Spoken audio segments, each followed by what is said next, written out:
Hatimaye klabu ya Yanga Sports Club leo siku ya Alhamisi ya Januari 15 mwaka 2026 majira ya saa 8 kama ambavyo waliweza kutoa taarifa kupitia ukurasa rasmi wa Instagram kwamba wananchi wakae mkao wa kufurahi ifikapo saa 8 wanakwenda kutambulisha mchezaji mwingine, na mara baada ya muda mrefu kuweza kuibuka kwa tetesi mbalimbali zikimhusisha na klabu ya mabingwa hawa wa Mapinduzi Cup katika mwaka 2026, lakini pia ni mabingwa wa ngao ya jamii katika mwaka 2026, lakini pia vile ni mabingwa back to back katika ligi kuu ya NBC Premier League 2024-25. Hawa ni Yanga Sports Club ambapo tayari wameweza kukamilisha na kumtambulisha mchezaji ama mshambuliaji mpya wa kikosi hicho ambaye anajulikana kama almaarufu kama Depu, baada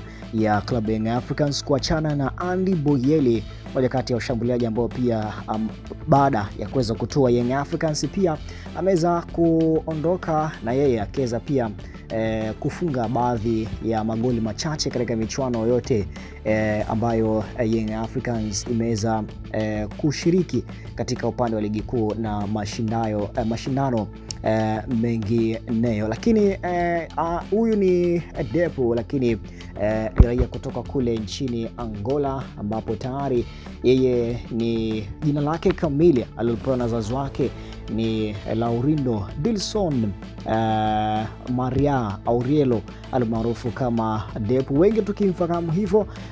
Amezaliwa tarehe Januari 8 mwaka 2000, lakini pia anacheza nafasi ya ushambuliaji. Ana height ya mita 1.87, lakini ana umri wa miaka 26 akitokea Lobito kule nchini Angola, lakini rasmi ameweza kujiunga na Young Africans akitokea katika timu inayoshiriki ligi kuu kule nchini Poland ikijulikana kama Radom ya kule nchini Poland, lakini toka ametoka kule timu hiyo katika upande wa msimamo wa ligi kuu kule nchini Poland iko ina alama 26 katika ligi kuu huko nchini Poland. Hivyo Depu tayari amekwisha kuwasili ndani ya kikosi cha wananchi ni Yanga Sports Club, ikiwa ni kwa nusu msimu. Tunasema ni Depu in and Boyeli out.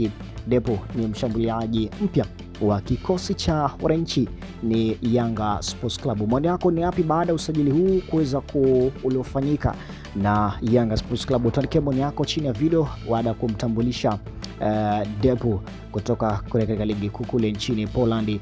Alimaarufu yeye jina lake la kuzaliwa kupewa na wazazi ni moja kati ya majina ambayo watu wengi pengine walikuwa hayafahamu. Wengi wamekuwa wakifahamu kama Depu, lakini yeye anaitwa Laurindo Dilson Maria Aurielo commonly ama known as tukimfahamu kama Depu. Ni mchezaji wa timu ya taifa ya Angola na mara timu yake ya mwisho ni kutoka kule nchini Poland ikijulikana kama ni Radom, ambapo alikuwa anacheza nafasi ya ushambuliaji. Hii ni Nyako TV, endelea kukaa na sisi, lakini pia tufollow katika mitandao yetu rasmi kule Instagram pamoja na TikTok kwa jina moja la Nyako TV. Mineto official moto msanaji, endelea kukaa na sisi kwa habari mbalimbali za kimichezo na burudani.